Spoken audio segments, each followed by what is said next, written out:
Poor John was heartbroken, for his father was so ill that there was no hope of his recovery. John sat alone with the sick man in the small room. The lamp had nearly burned out, for it was late into the night. "You have been a good son, John," the dying father said. "God will help you find your way in the world." He looked at John with gentle, earnest eyes, took a deep breath, and died. Yet he looked as peaceful as if he were only sleeping. John wept bitterly. He had no one left in the wide world, no father, mother, brother, or sister. Poor John. He knelt by the bed, kissed his dead father's hand, and cried many bitter tears. Eventually, his eyes closed, and he fell asleep with his head resting against the hard bedpost. Then he had a strange dream. He thought he saw the sun shining down on him and saw his father alive and well, laughing just as he used to when he was very happy.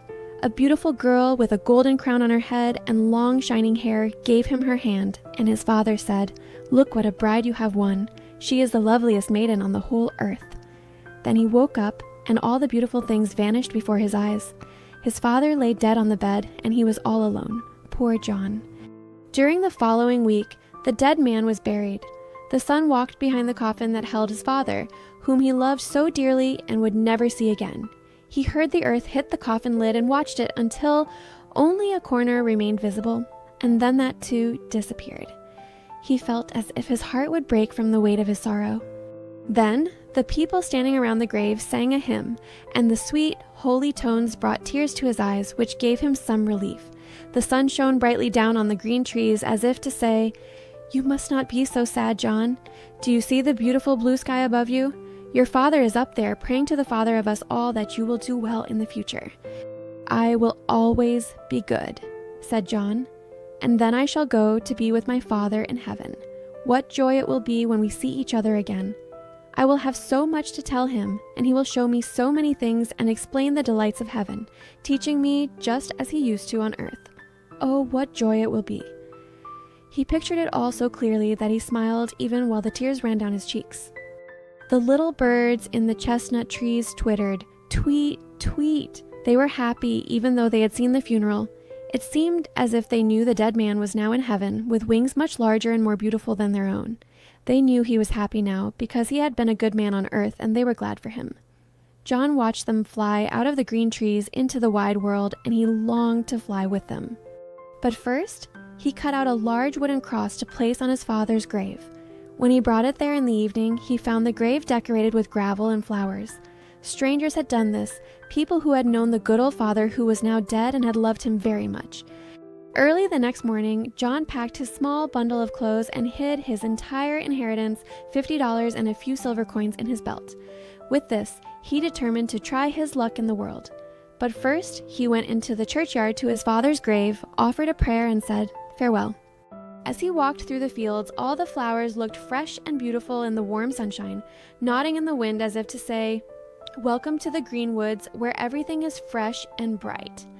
John turned to take one last look at the old church where he had been baptized as a baby and where his father had taken him every Sunday to hear the service and sing hymns.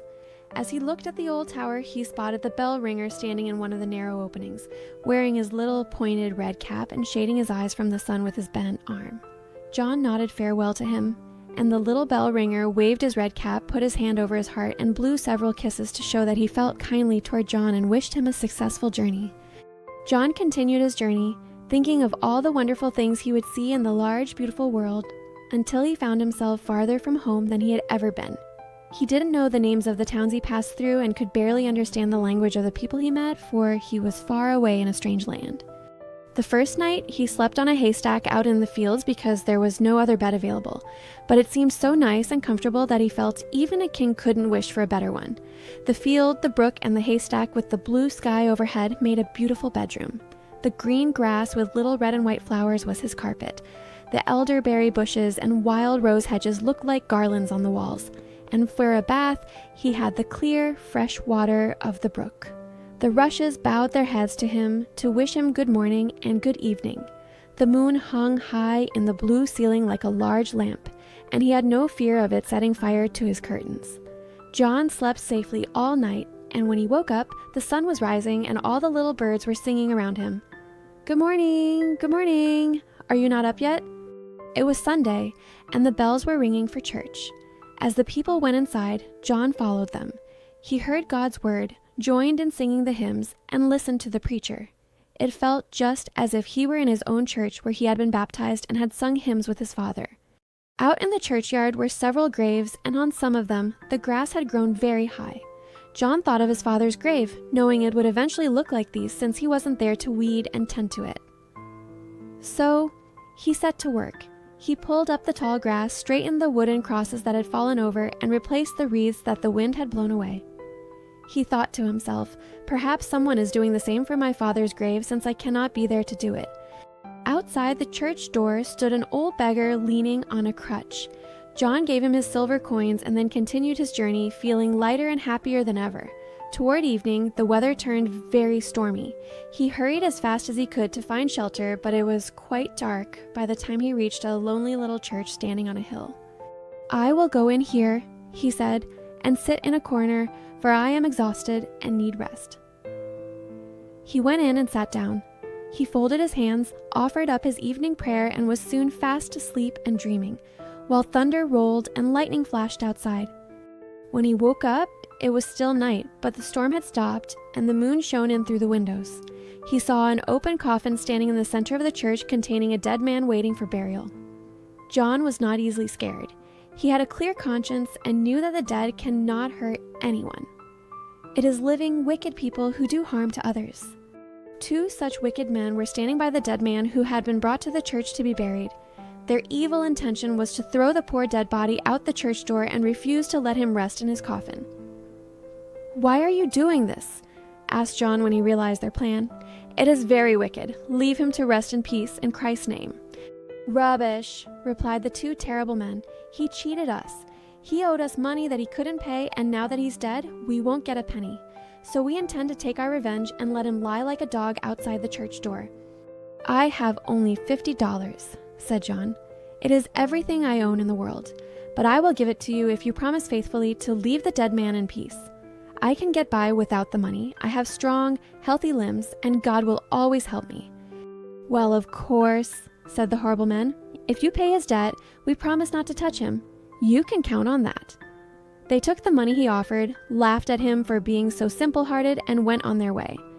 John laid the body back in the coffin, folded the dead man's hands, said goodbye to him, and walked away contentedly through the great forest. All around him, he could see tiny, pretty elves dancing in the moonlight that shone through the trees. They were not disturbed by his presence because they knew he was a good, harmless person. Only wicked people can never catch a glimpse of fairies. Some of the elves were no taller than a finger's width, and they wore golden combs in their long, yellow hair. They were rocking back and forth in pairs on the large dewdrops sprinkled on the leaves and tall grass. Sometimes a dewdrop would roll away, and the elves would tumble down between the grass stems, causing a great deal of laughter and noise among the little people. It was charming to watch them play. They sang songs, and John recognized the pretty tunes he had learned as a little boy. Large, speckled spiders with silver crowns on their heads were busy spinning suspension bridges and palaces from one hedge to another. And when the tiny dewdrops fell on the webs, they glittered in the moonlight like glass. This went on until sunrise. Then the little elves crept into the flower buds, and the wind caught the bridges and palaces, blowing them into the air like cobwebs. As John was leaving the woods, a strong male voice called after him, "Hello, comrade. Where are you traveling?" "Into the wide world," John replied. "I am only a poor lad. I have neither father nor mother, but God will help me." "I am going into the wide world too," replied the stranger. "Shall we keep each other company?" "With all my heart," John said, and so they walked on together. Soon they began to like each other very much, for they were both good people. However, John realized that the stranger was much cleverer than he was. He had traveled all over the world and could describe almost everything. The sun was high in the sky when they sat down under a large tree to eat breakfast. At that same moment, an old woman approached them. She was very old and bent almost double. She leaned on a stick and carried a bundle of firewood on her back that she had collected in the forest. Her apron was tied around it, and John saw 3 large fern fronds and some willow twigs sticking out. Just as she got close to them, her foot slipped and she fell to the ground, screaming loudly. The poor old woman had broken her leg. John immediately suggested that they carry the old woman home to her cottage, but the stranger opened his knapsack and took out a box. He said he had an ointment inside that would quickly make her leg well and strong again, so she could walk home herself as if the leg had never been broken. All he asked in return were the 3 fern stems she carried in her apron. "That is rather a high price," said the old woman, looking at him strangely. She didn't seem to want to part with the ferns. However, it wasn't very pleasant lying there with a broken leg, so she gave them to him. No sooner had he rubbed her leg with the ointment than the old mother stood up and walked even better than she had before. That was the power of this wonderful ointment, which could not be bought at any pharmacy. "What do you want with those 3 fern rods?" John asked his fellow traveler. "Oh, they will make excellent brooms," he said, "and I like them because I have strange whims sometimes."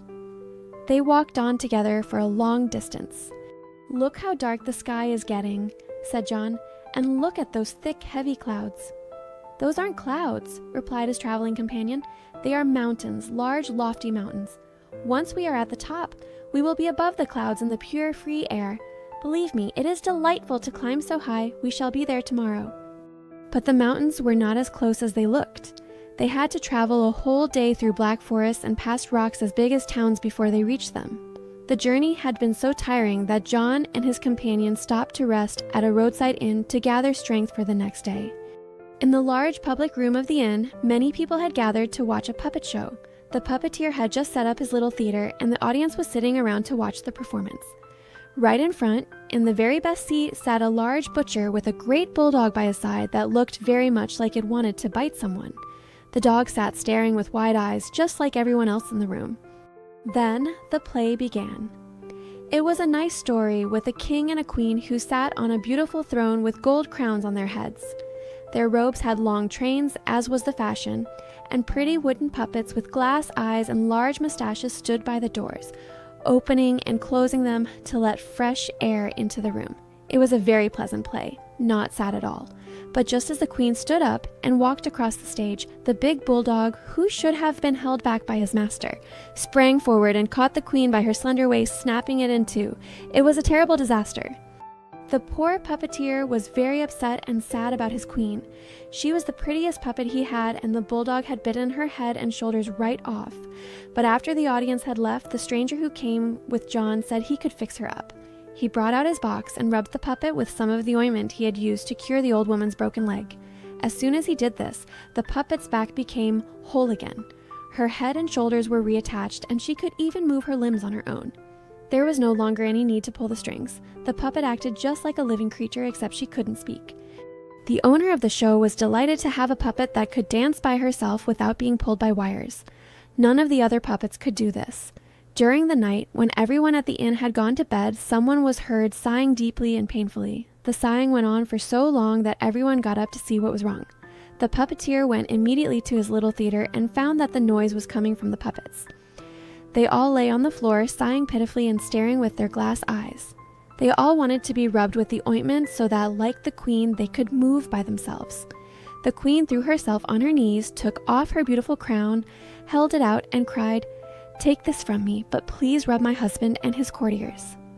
The poor man who owned the theater could hardly stop himself from crying. He felt so sorry that he couldn't help them. He immediately spoke to John's comrade and promised him all the money he would make from the next evening's performance if he would just rub the ointment on 4 or 5 of his puppets. But the traveling companion said he didn't want anything in return except the sword the showman wore at his side. As soon as he received the sword, he anointed 6 of the puppets with the ointment, and they immediately danced so gracefully that all the real living girls in the room couldn't help but join the dance. The coachman danced with the cook, the waiters with the maids, and all the guests joined in. Even the fire tongs and the shovel tried to jump in, but they fell over after the first hop. It was all in all a very merry night. The next morning, John and his companion left the inn to continue their journey through the great pine forest and over the high mountains. They finally reached such a great height that towns and villages lay far beneath them, and the church steeples looked like tiny specks among the green trees. They could see for miles around, far away to places they had never visited, and John saw more of the beautiful world than he had ever known before. The sun shone brightly in the blue sky above, and through the clear mountain air came the sound of a huntsman's horn. The soft, sweet notes brought tears to John's eyes, and he couldn't help but exclaim, "How good and loving God is to give us all this beauty and loveliness in the world to make us happy." His traveling companion stood nearby with folded hands, gazing at the dark woods and the towns bathed in the warm sunshine. At that moment, they heard sweet music overhead. They looked up and discovered a large white swan hovering in the air, singing as no bird had ever sung before. But the song soon grew weaker and weaker. The bird's head drooped and it sank slowly down, lying dead at their feet. "It is a beautiful bird," said the traveler, "and these large white wings are worth a great deal of money. I will take them with me. You see now that a sword comes in handy." So, with one blow, he cut off the dead swan's wings and carried them with him. They continued their journey over the mountains for many miles until they finally reached a large city containing hundreds of towers that shone in the sunshine like silver. In the center of the city stood a splendid marble palace with a roof of pure red gold where the king lived. John and his companion didn't go into the town immediately. Instead, they stopped at an inn outside the city to change their clothes, for they wanted to look respectable when they walked through the streets. The landlord told them that the king was a very good man who never harmed anyone, but as for his daughter, heaven help us! She was indeed a wicked princess. She was beautiful enough. Nobody could be more elegant or pretty than she was. But what good was that? She was a wicked witch, and because of her behavior, many noble young princes had lost their lives. Anyone was free to propose to her. It didn't matter if he was a prince or a beggar. She would ask him to guess 3 things that she had just thought of. If he succeeded, he would marry her and become king over all the land when her father died. But if he could not guess the 3 things, she ordered him to be hanged or have his head cut off. The old king, her father, was deeply grieved by her conduct, but he couldn't stop her from being so wicked because he had once said he would have nothing more to do with her suitors. She could do as she pleased. Every prince who came and tried to guess the riddles to marry the princess had failed and had been hanged or beheaded. They had all been warned in time and could have left her alone if they wanted to. The old king became so distressed by all these dreadful events that for one whole day every year, he and his soldiers knelt and prayed that the princess might become good, but she remained as wicked as ever. Even the old women who drank brandy would dye it black before drinking it to show how they mourned, and what more could they do? "What a horrible princess," said John. "She ought to be whipped. If I were the old king, I would have her punished somehow." Just then, they heard the people outside shouting, "Hurrah!" Looking out, they saw the princess passing by. She was truly so beautiful that everyone forgot her wickedness and shouted, "Hurrah!" 12 lovely maidens in white silk dresses, holding golden tulips, rode by her side on coal-black horses. The princess herself rode a snow-white steed decorated with diamonds and rubies. Her dress was made of gold cloth, and the whip she held looked like a sunbeam. The golden crown on her head glittered like the stars in heaven, and her cloak was made of thousands of butterfly wings sewn together. Yet she herself was more beautiful than everything else. When John saw her, his face turned as red as a drop of blood, and he could barely speak a word. The princess looked exactly like the beautiful girl with the golden crown he had dreamed of the night his father died. She seemed so lovely to him that he couldn't help loving her. It can't be true, he thought, that she is really a wicked witch who orders people to be hanged or beheaded if they can't guess her thoughts. Everyone has permission to ask for her hand, even the poorest beggar. "I will pay a visit to the palace," he said. "I must go, for I cannot help myself." Everyone advised him not to try, telling him he would surely suffer the same fate as the rest. His traveling companion also tried to persuade him against it, but John seemed quite sure of success. He brushed his shoes and coat, washed his face and hands, combed his soft blonde hair, and then went out alone into the town and walked to the palace. "Come in," said the king when John knocked at the door. John opened it, and the old king came toward him in a dressing gown and embroidered slippers. He had his crown on his head and carried his scepter in one hand and the golden orb in the other. "Wait a bit," he said, placing the orb under his arm so he could offer his hand to John. But when he realized that John was another suitor, he began to weep so violently that both the scepter and the orb fell to the floor, and he had to wipe his eyes with his dressing gown. "Poor old king." "Leave her alone," he said. "You will end up as badly as all the others. Come, I will show you." Then he led John out into the princess's pleasure gardens, and there he saw a frightful sight. Hanging from every tree were 3 or 4 princes who had courted the princess but failed to guess her riddles. Their skeletons rattled in every breeze, scaring the birds so much that they never dared to enter the garden. All the flowers were held up by human bones instead of sticks, and human skulls grinned horribly from the flower pots. It was truly a dismal garden for a princess. "Do you see all this?" said the old king. "Your fate will be the same as those here, so please do not attempt it. You really make me very unhappy. I take these things to heart so very much." John kissed the good old king's hand and said he was sure it would be all right, for he was quite enchanted with the beautiful princess. Then the princess herself rode into the palace courtyard with all her ladies, and John wished her good morning. She looked wonderfully fair and lovely when she offered her hand to John, and he loved her more than ever. How could she be a wicked witch, as all the people claimed? He accompanied her into the hall, and the little pages offered them gingerbread cookies and sweets. The old king was so unhappy he couldn't eat anything. Besides, the gingerbread nuts were too hard for his teeth. It was decided that John should come to the palace the next day. The judges and the entire council would be present to see if he could guess the first riddle.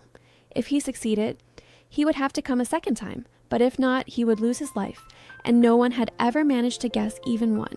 However, John was not at all anxious about the result. On the contrary, he was very cheerful. He thought only of the beautiful princess and believed that he would be helped in some way, though he didn't know how and preferred not to worry about it. So he danced along the highway as he returned to the inn, where he had left his traveling companion waiting for him. John couldn't stop talking about how gracious the princess had been and how beautiful she looked. He longed for the next day to arrive so he could go to the palace and try his luck at the riddles. But his comrade shook his head and looked very sad. "I wish you well so much," he said. "We might have stayed together much longer, and now I am likely to lose you. You poor dear John. I could cry, but I won't make you unhappy on the last night we may be together.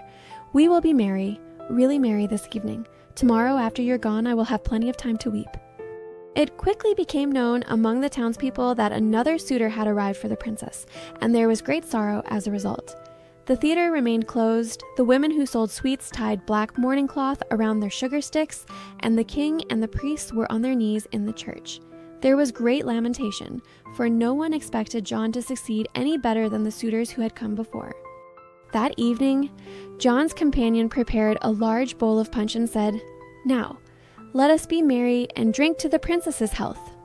But after drinking 2 glasses, John became so sleepy that he couldn't keep his eyes open and fell fast asleep. His traveling companion lifted him gently out of his chair and laid him on the bed. As soon as it was completely dark, the companion took the 2 large wings he had cut from the dead swan and tied them firmly to his own shoulders.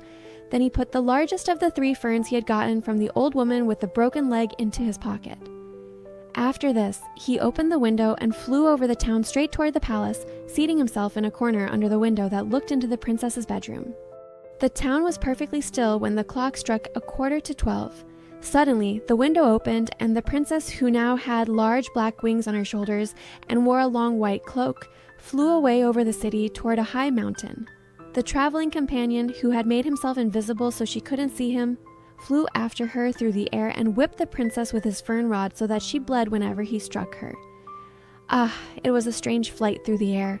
The wind caught her cloak, spreading it out on all sides like the large sail of a ship, and the moon shone through it. "How it hails! How it hails!" cried the princess at each blow she received from the rod. It served her right to be whipped. At last she reached the side of the mountain and knocked. The mountain opened with a noise like rolling thunder, and the princess went in. The traveler followed her. No one could see him, as he had made himself invisible. They went through a long, wide passage. 1,000 gleaming spiders ran here and there on the walls, making them glitter as if illuminated by fire. Next, they entered a large hall built of silver and gold.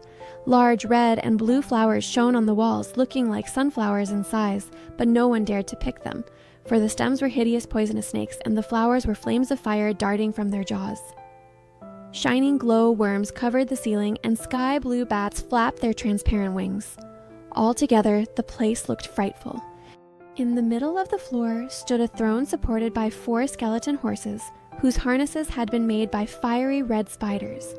The throne itself was made of milk-white glass, and the cushions were little black mice, each biting the other's tail.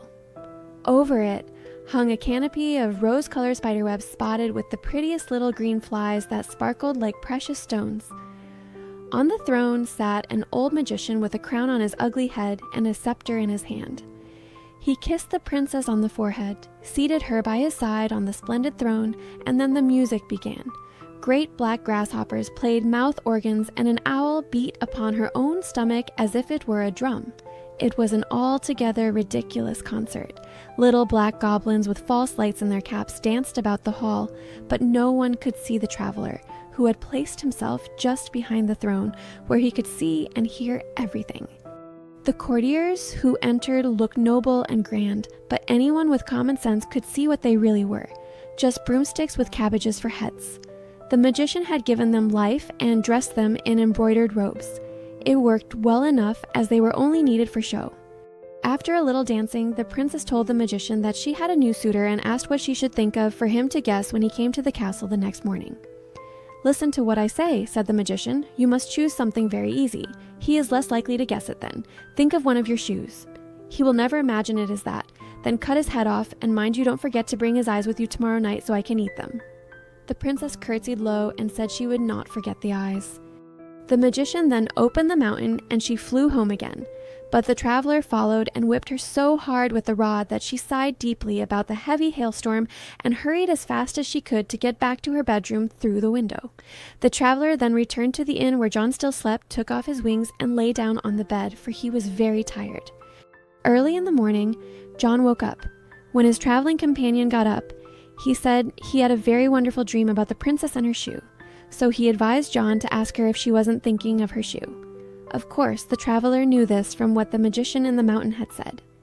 "I may as well say that as anything else," said John. "Perhaps your dream may come true. Still, I will say farewell, for if I guess wrong, I shall never see you again." They embraced each other, and John went into the town and walked to the palace. The great hall was full of people. The judges sat in armchairs with down cushions to rest their heads on because they had so much thinking to do. The old king stood nearby, wiping his eyes with his white handkerchief. When the princess entered, she looked even more beautiful than the day before and greeted everyone most gracefully. But to John, she gave her hand and said, "Good morning to you." Now came the time for John to guess what she was thinking of. Oh, how kindly she looked at him as she spoke. But when he uttered the single word shoe, she turned as pale as a ghost. All her magic could not help her, for he had guessed correctly. Oh, how pleased the old king was. It was quite amusing to see how he capered about. All the people clapped their hands for both him and John, who had guessed right the first time. His traveling companion was also glad when he heard how successful John had been. But John folded his hands and thanked God, who he felt sure would help him again. He knew he had to guess 2 more times. The evening passed pleasantly, just like the one before. While John slept, his companion flew behind the princess to the mountain and whipped her even harder than before. This time, he had taken 2 rods with him. No one saw him go in with her, and he heard everything that was said. The princess was to think of a glove this time, and he told John as if he had heard it again in a dream. The next day, therefore, John was able to guess correctly for the second time, causing great rejoicing at the palace. The whole court jumped about just as they had seen the king do the day before, but the princess lay on the sofa and wouldn't say a single word. Everything now depended on John. If he guessed correctly the 3rd time, he would marry the princess and reign over the kingdom after the old king died. But if he failed, he would lose his life, and the magician would get his beautiful blue eyes. That evening, John said his prayers and went to bed very early, falling into a calm sleep. But his companion tied the wings to his shoulders, took 3 rods, and, with his sword at his side, flew to the palace. It was a very dark night, and so stormy that tiles flew off the house roofs, and the trees in the garden where the skeletons hung bent like reeds in the wind. Lightning flashed, and thunder rolled in one long continuous peal all night. The castle window opened, and the princess flew out.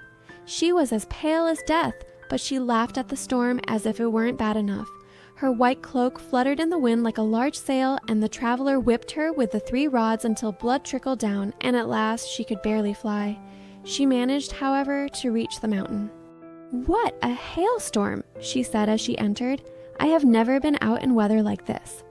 "Yes, there can be too much of a good thing sometimes," said the magician. Then the princess told him that John had guessed correctly the 2nd time. If he succeeded the next morning, he would win, and she could never come to the mountain again or practice magic as she had done. She was quite unhappy about it. "I will find something for you to think of that he will never guess, unless he is a greater wizard than I am," said the magician. "But now, let us be merry." He took the princess by both hands, and they danced with all the little goblins and jack-o'-lanterns in the room. The red spiders jumped here and there on the walls just as merrily, and the flowers of fire looked as if they were throwing out sparks. The owl beat the drum, the crickets whistled, and the grasshoppers played the mouth organ. It was a very ridiculous ball. After they had danced enough, the princess had to go home for fear she would be missed at the palace. The magician offered to go with her so they could keep each other company on the way. They flew away through the bad weather, and the traveler followed them, breaking his 3 rods across their shoulders. The magician had never been out in such a hailstorm as this. Right by the palace, the magician stopped to bid the princess farewell and whispered in her ear, "Tomorrow, think of my head." But the traveler heard it. Just as the princess slipped through the window into her bedroom and the magician turned to fly back to the mountain, the traveler seized him by his long black beard and with his sword cut off the wicked wizard's head right at the shoulders so he couldn't even see who did it. He threw the body into the sea for the fish, and after dipping the head into the water, he tied it up in a silk handkerchief, took it with him to the inn, and went to bed. The next morning, he gave John the handkerchief and told him not to untie it until the princess asked him what she was thinking of. There were so many people in the great hall of the palace that they stood as thick as radishes tied in a bundle. The council members sat in their armchairs with the white cushions. The old king wore new robes, and his golden crown and scepter had been polished until he looked quite sharp. But the princess was very pale and wore a black dress as if she were going to a funeral. "What have I thought of?" asked the princess. John immediately untied the handkerchief and was quite frightened himself when he saw the head of the ugly magician. Everyone shuddered, for it was terrible to look at, but the princess sat like a statue and couldn't utter a single word. Finally, she stood up and gave John her hand, for he had guessed correctly. She looked at no one, sighed deeply, and said, "You are my master now. This evening our marriage must take place." "I am very pleased to hear it," said the old king. "It is just what I wanted." Then all the people shouted, "Hurrah!" The band played music in the streets, the bells rang, and the cake women took the black mourning cloth off the sugar sticks. There was universal joy. 3 oxen stuffed with ducks and chickens were roasted whole in the marketplace, where everyone could help themselves to a slice. The fountains sprayed delicious wine, and whoever bought a penny loaf at the baker's received 6 large buns full of raisins as a gift. In the evening, the whole town was illuminated. The soldiers fired cannons and the boys set off firecrackers. There was eating, drinking, dancing, and jumping everywhere. In the palace, the high-born gentlemen and beautiful ladies danced with each other, and they could be heard from a great distance singing, "Here are maidens, young and fair, dancing in the summer air. Like 2 spinning wheels at play, pretty maidens dance away. Dance the springs and summer through till the sole falls from your shoe." But the princess was still a witch, and she could not love John. His traveling companion had anticipated this, so he gave John 3 feathers from the swan's wings and a little bottle with a few drops of liquid in it. He told John to place a large tub full of water by the princess's bed and put the feathers and the drops into it. Then, the moment she was about to get into bed, he must give her a little push so she would fall into the water and then dip her 3 times. This would destroy the magician's power, and she would love him very much. John did everything his companion told him to do. The princess shrieked aloud when he dipped her under the water the first time and struggled in his hands in the form of a great black swan with fiery eyes. As she rose the second time from the water, the swan had become white with a black ring around its neck. John let the water close over the bird one more time, and at that same moment she changed into a most beautiful princess. She was even lovelier than before and thanked him, her eyes sparkling with tears, for breaking the magician's spell. The next day, the king came with the whole court to offer their congratulations and stayed until quite late. Last of all came the traveling companion. He had his staff in his hand and his knapsack on his back. John kissed him many times and told him he must not go, he must stay with him, for he was the cause of all his good fortune. But the traveler shook his head and said gently and kindly, "No, my time is up now. I have only paid my debt to you. Do you remember the dead man whom the bad people wanted to throw out of his coffin? You gave everything you owned so that he might rest in his grave. I am that man." As he said this, he vanished. The wedding festivities lasted a whole month. John and his princess loved each other dearly, and the old king lived to see many happy days, letting their little children sit on his knees and play with his scepter. And John became king over the whole country.